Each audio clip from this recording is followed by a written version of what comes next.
Dr. Babasaheb Ambedkar, Open University.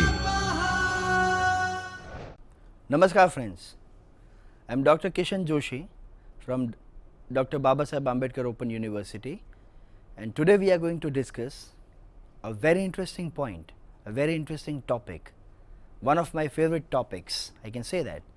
So, the title of the topic is Definition and Nature of Grammar. The outline for the presentation is like this. We start with introduction, major categories of linguistic theory, grammar, nature and definition, prescriptive and descriptive grammar, grammar, the study of form versus the study of meaning, questions for further discussions for our better understanding, references for you to study more about these points. So, let us start with the first point. So, the moment we listen to the word grammar, it always gives us goosebumps like experience. So, what it is a very basic question. It always gives a kind of a fear the moment we think of the term grammar, but it is not so. When we try to understand the term grammar, we need to understand the basics of the term grammar. The grammar as a separate, not a separate, but a internal point to discuss of a particular language that we are studying and everything. So, it is a set of conventions of rules that governs language. So, what is grammar? In a simple form we can define grammar, we can talk about grammar as a convention rules that governs a particular language. So, that is a basic understanding about the term grammar. Grammar rules make us understand the language in a better form. It is always important to know the structure of particular language that we are going to learn, we are going to be in, and grammar is something that always gives you that edge to understand that particular language. But according to the linguists, reality is grammar is something that is within us. Grammar is something that is within that particular language that we have acquired. Grammar is something that is not to be learnt separately. It is part of particular language. That is what linguistics theory says, and linguists even think about the same thing. According to them, we know what it is. We know the grammar itself. We do not have to be so much impatient about learning grammar. We study grammar throughout our experience of learning language, and all the 4 skills when we through that particular process of learning, it is our learning of grammar itself. Let us start with the listening, speaking, reading and writing. All the 4 LSRW skills or the 4 hierarchical steps that we follow is an experience, does give us an experience of learning grammar. So, the moment if I listen to someone, if I can understand that listening that I am getting as part of input, I know grammar. If I can respond to that, if I can give reply to that, I know grammar. If I can read something, if I understand, I know grammar. And the final process, if I can write in a response, I know grammar. So, at every point you need to know that you know grammar, and that is what linguist says. We study grammar throughout all the processes of a learning experience, learning language experience, acquiring experience of language, and grammar is a tool to harness any language. If I want to learn any language, The basic thing that I need to understand is the grammar of that particular language, and then I will be able to harness that language, I will be able to control that language. So, according to linguistic theories, there are some major categories in grammar. So, any language can be divided into 3 different major categories. So, the first one will be grammar, phonetics, lexicons. Now, when I say grammar, it comprises morphology and syntax, and as our unit, our presentation is on grammar, we will be more focusing on grammar, wherein phonology and syntax as both the different interdisciplinary topics. They are the subtopics of grammar. Phonetics will know what it is briefly, and lexicons we will have a definition, a brief talk about even lexicon as a term.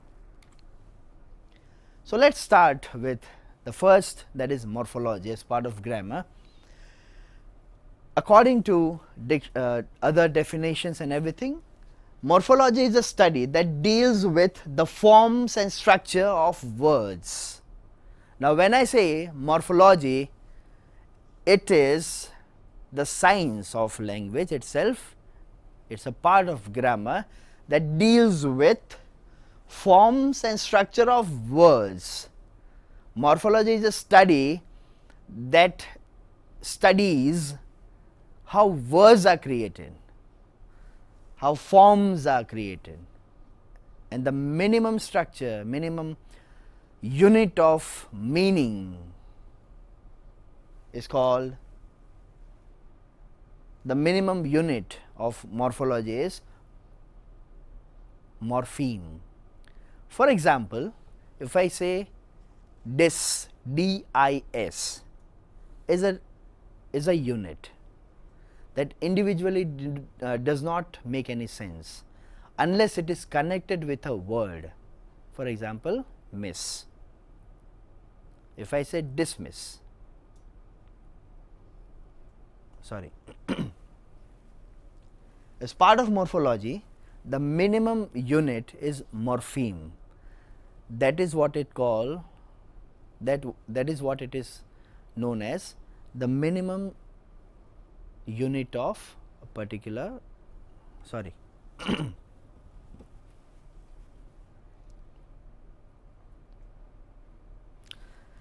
let us start talking about the term morphology. Morphology is a study that deals with the forms and structure of words. Morphology once again is a sub part of grammar which deals with forms and structure of words, how words come into existence.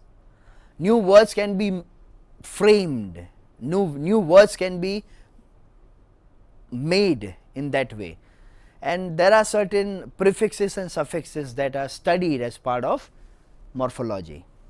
And when it comes to syntax, it is nothing but these are the arrangements of phrases and sentences which we also call syntax.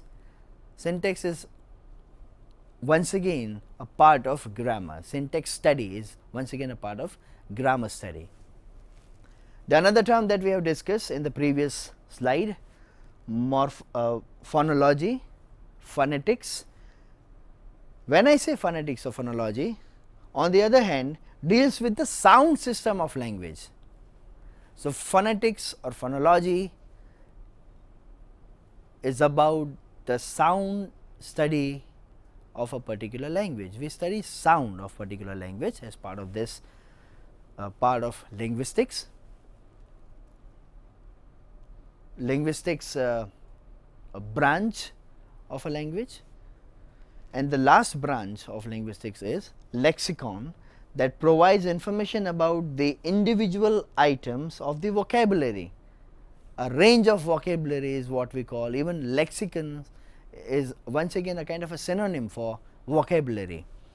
So, it includes words, idioms and many other things, and one of the examples that I would like to share with you is kick the bucket is an idiom that is very famous kind of an idiom that means die, to die. To kick the bucket means to die. Grammar, nature and definition. It has been discussed by the grammarians, by the linguist people, to know grammar in a better form, that teaching that English grammar must be taught explicitly. English grammar is absolute and fixed, and it is inherently difficult and confusing. If, as I said, it has been discussed among grammarians and linguists. These are the notions that we have inherited from our previous grammarians, our past grammarians, our past linguists. They have been thinking of these kind of things. These are the ideas that they have passed on to us, and we still believe in these all things, but the reality is something different. The reality is that grammar is just a skeleton of any language. A language is a living entity or creature. If I say this, it has been established not in a literal form, but it is a living, it is considered to be the living entity, living creature, because it comes into existence, it is born. Language has a birth. Language is born, it grows, it travels, it changes, and at the end it dies too. So, it has been researched that certain words have changed their meaning over a period of time. Certain words have even extinct, they are no more in use, they do not exist nowadays. If they do, the meaning has already changed, undergone a huge change, and that is what I mean to say, it dies, it changes. Language is never static, language is ever changing creature, we can say that, and as a result grammar also changes, because the language and grammar, they are inseparable, we cannot separate these both things. So, that is why I would like to say that grammar also changes as the language change. The way language changes according to the time and place, grammar of that particular language also changes, that we have already discussed. Language changes as per the society and time is something, is a statement kind of a thing that we have already I shared with you, that thing, that grammar changes as per the society and time. The kind of English that we speak here, we do not find that the same kind of an English spoken somewhere some other place. The kind of English we are speaking in 21st century was not the same in 1950s. So, over a period of time in different places, the way language is used as a tool of communication changes, and it is evident that the language that does not have native community to speak dies soon, is a very genuine kind of a fact, that language lives because of human beings, is a very genuine kind of a statement, not to be challenged, and a result is Latin and Sanskrit, both are traditional and classical languages, but as the speakers of both these languages are not in that number, the whole community, we do not have the whole community and everything to speak both the languages, they are dying slowly and gradually, they are at the edge of extinction, they are going to extinct soon. So, it is a very thought provoking kind of a situation, we must think over these kind of things. In English, at the other end, is global language. It is spoken everywhere in the world, almost everywhere in the world. It is given extreme importance by every community in the world, and that is the reason that it has travelled across the world. It is spoken differently by the people of every community, and the reason that we can get the result that we have is the grammar of particular English language has also changed the way people use the language, English language. The grammar has also had a kind of a switch, grammar had also kind of a change within it, within that particular form, and it is now depending on the speaking community. English speaking scenario in India is different from any other country in the world. Within India, we had number of states speaking English in a different way. The South Indian person will be speaking English in a different form. A Gujarati speaking will be in a different form. Maybe both the languages can be called standard to some extent, unless it is both the kind of speakers of South India and Gujarat, both are standard as long as they are intelligible. So, intelligibility can be called one of the criterion to call a language standard.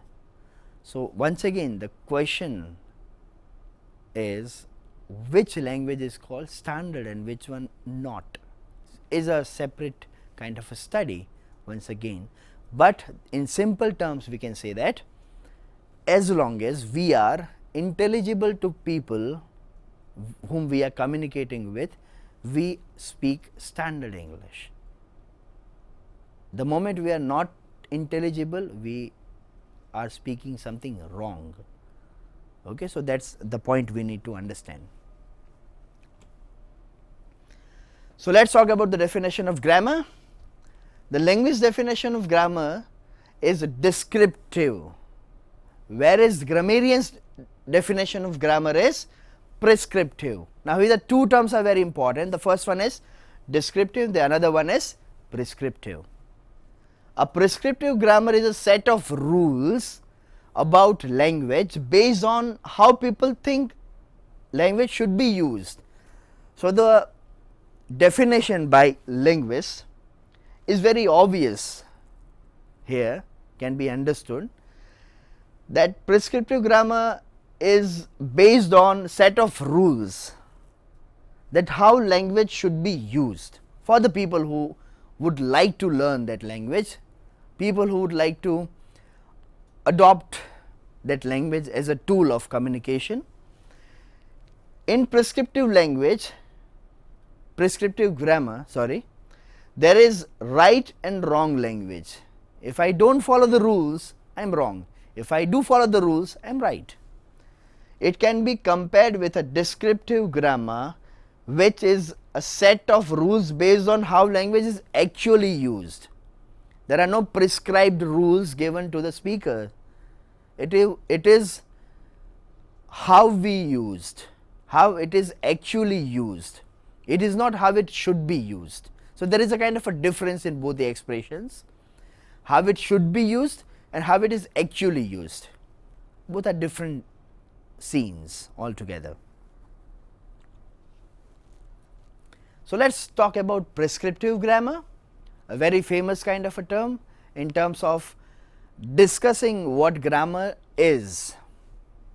A prescriptive grammar is an account of language that sets out rules for the speakers that how it should be used and for what should not be used. So, it gives you an explanation of both the sides, how not, how it should be, how it shouldn't be. Both the stages are there, states are there that we need to think while talking about discussing prescriptive grammar. It talks about rules of both the scenarios, both the states, It is based on norms delivered from particular model of language, particular model of grammar.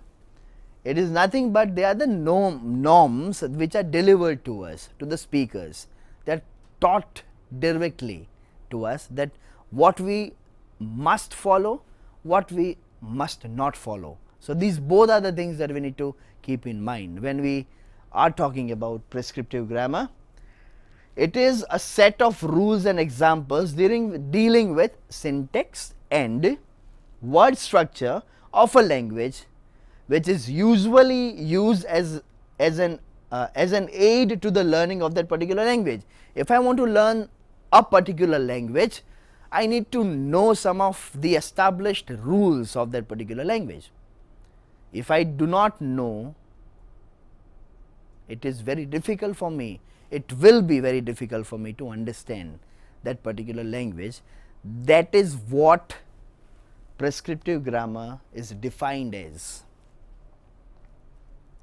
Prescriptive grammar is a grammar that is taught in schools, somewhere in colleges even, which are discussed in newspapers, magazine, columns on language, magazines and columns on language, which are very easily available in libraries, online, everywhere. They are discussed on a basis of prescriptive grammar and on various social media as well. Now, when I say descriptive grammar, it is not prescriptive. Obvious definition will be this, but what it is? In contrast to prescriptive grammar, descriptive grammar describes how adult native speakers actually use a language. Descriptive grammar talks about the authentic use of language. It doesn't talk about what we should, what must to be followed. It talks about what we need to follow, what we ought to follow. So, that is what they define descriptive grammar as. Further, we can say that descriptive grammar does not say this is right, this is wrong. It does not talk about this point. Rather, it is an account of language that seeks to describe how it should be objectively. It does not give you rules before you start learning language. Rules are part of language. You learn the language, you know the rules. You learn the language, you will come to know that whether I should speak in this way or the other. Even if you speak in another form, it would be, if it is accepted by the society, it will be the part of your own language base, language data.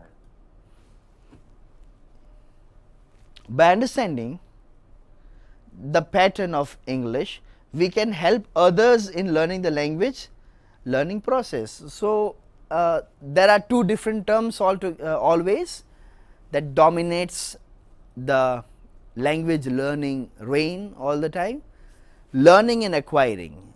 So, the moment I move to learning grammar, rules and everything, I am focusing on prescriptive grammars. If I know language particularly, and if I do not know rules of that particular language separately, though I am acceptable, though I am intelligible for the people, I am correct.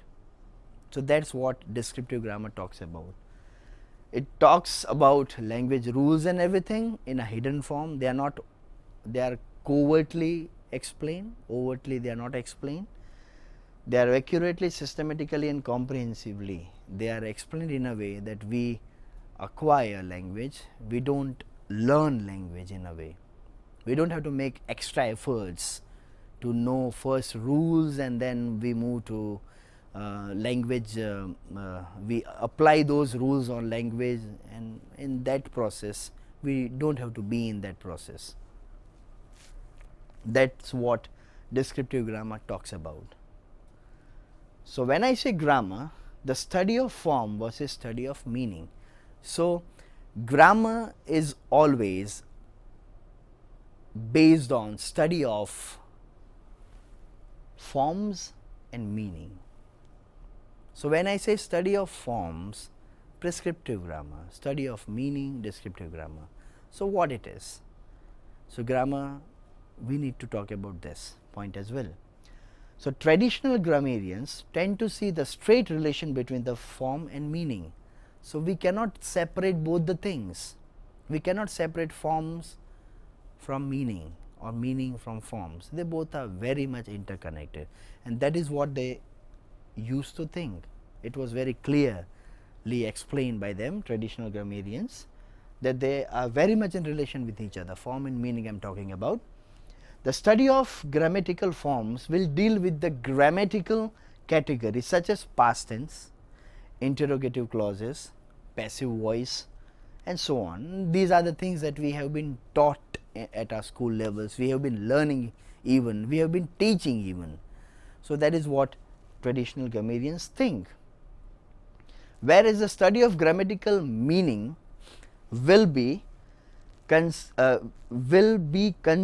with the meaning associated with these categories.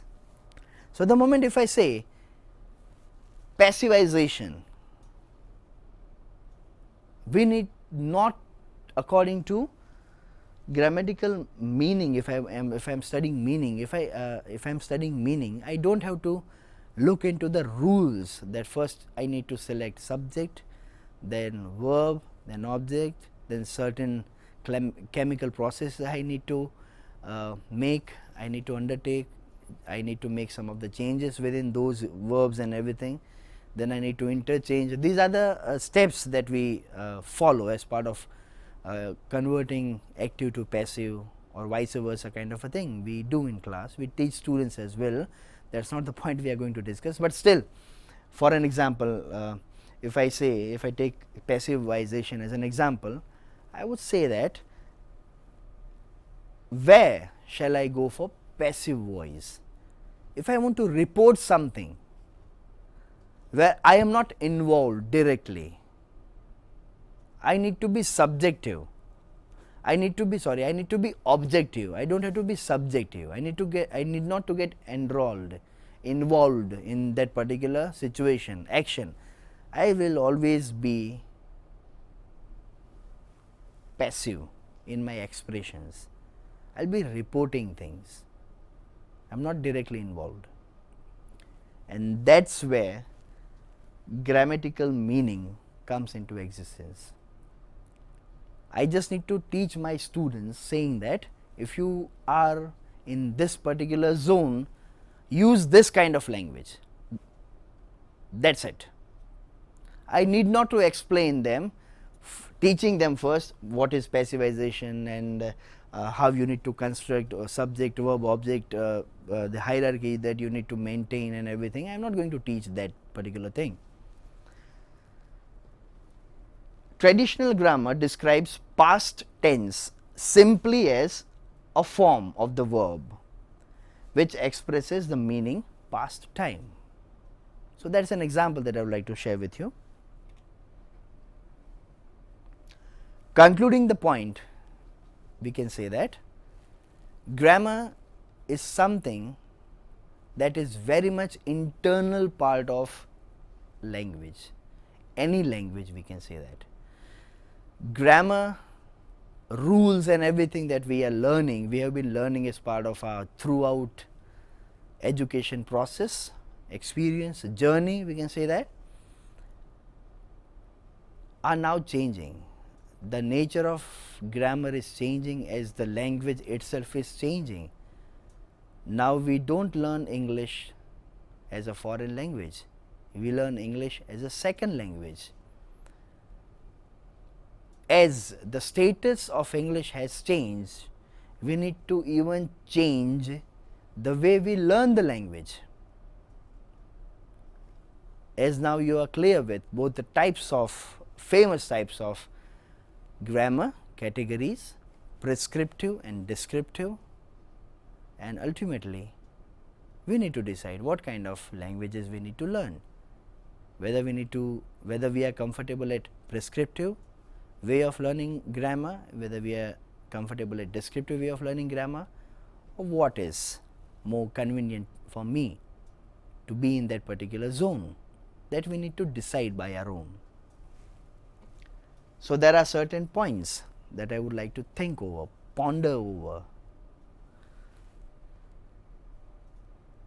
Discuss the term grammar. That's a very basic question that you need to think about. Discuss with your friends, peers. What do you understand by the term prescriptive grammar? What do you understand by the term descriptive grammar? What are the three major parts of language or linguistics as an umbrella term, we can say that. The followings are the references that you can look into for your further understanding, better understanding of this particular point. Thank you for now.